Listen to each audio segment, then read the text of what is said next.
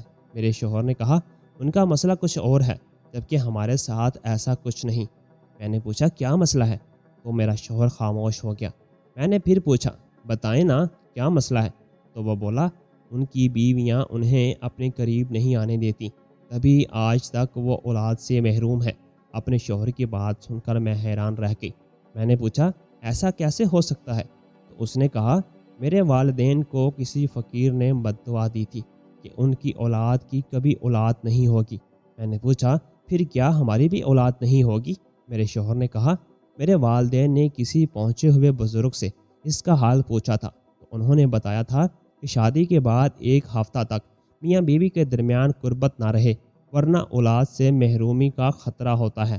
شادی کی رات میں اس لیے پریشان تھا کیونکہ تم بیمار تھی۔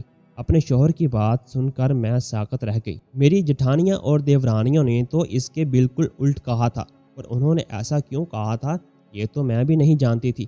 میں نے پوچھا کہ کیا یہ حل صرف آپ کے لیے بتایا گیا تھا؟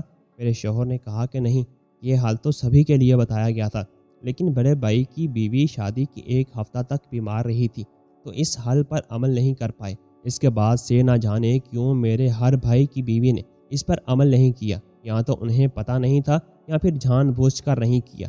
اب اصل وجہ ہم پوچھ بھی نہیں سکتے، حالانکہ سب سے بڑی بھابھی کی ذمہ داری تھی کہ نئی آنے والی بہو کو سب سمجھاتی۔ اپنے شوہر کے منہ سے ساری باتیں سن کر میں حیرت میں غوطہ زن تھی۔